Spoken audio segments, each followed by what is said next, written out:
Hi, besties. Welcome back to the Leveled Up Living podcast. I'm your host, Julia. I'm a life coach and mindset mentor. And this is Maggie. If you're watching online, she wanted to be a part of the podcast today. But we don't do toxic positivity here, right? Nope. We talk about the real shit that actually helps you grow, okay? The stuff that makes you uncomfortable but changes your life. Today, we're talking about why receiving feels uncomfortable, whether it's money, support, or love. Because if you've ever said that you want more, but then you low-key panic when things start to show up, this episode is going to hit home. So here's what most people don't know. And if you've listened to this podcast, you know I talk about this all the time. But your subconscious mind runs the show 95% of the time. And its number one priority is not success, okay? It's safety.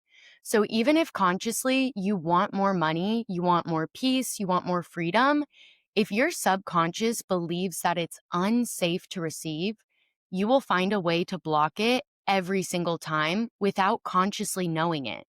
So maybe you grew up watching people struggle with money.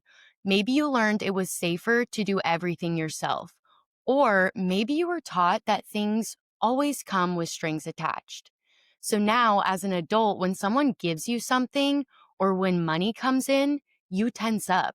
You start overthinking it and you downplay it. And that's not just self-sabotage.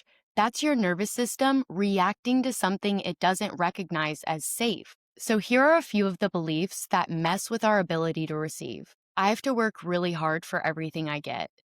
If I have too much, people will think I'm selfish. It's greedy to want more. Money doesn't last, so don't get too comfortable. These are the lies that your subconscious learned to keep you safe. But I'm here to tell you that playing small never keeps you safe. It only keeps you stuck.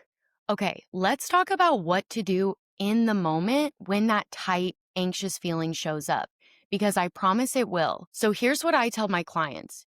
You cannot reason your way out of a body reaction. So instead of spiraling or trying to ignore it, just do this instead. Pause. Don't react. Don't push it down. Don't make it mean anything. Just notice it and think, all right, my body's having a moment. That's fine. Then get out of your head and start moving. Go for a walk. Shake it out. Dance it out. All that you're doing here is just reminding your body that nothing bad is happening right now.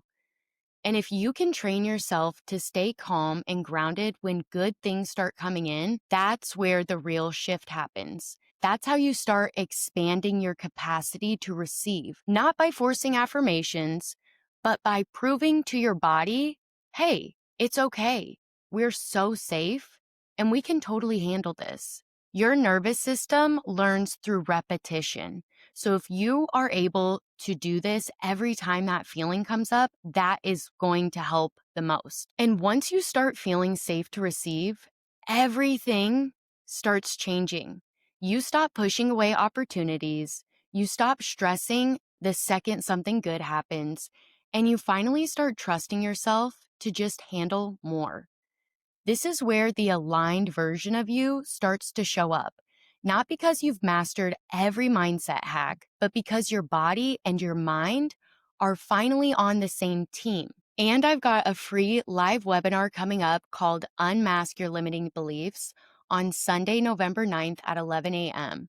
We are going to break down exactly how those subconscious stories were formed, how you can start to spot them, and how to start rewriting them for good. If you like this episode, you're going to love that webinar. Trust me. The link is in the show notes, so feel free to save your spot today. All right, that's it for today. Remember, receiving doesn't make you greedy, lazy, or lucky. It makes you open. And if you're doing the work, you deserve to be receiving. So if this episode hit home, share it with a friend who needs to hear it, and don't forget to subscribe and leave a review. Thank you so much for hanging out with me today. I will see you next week.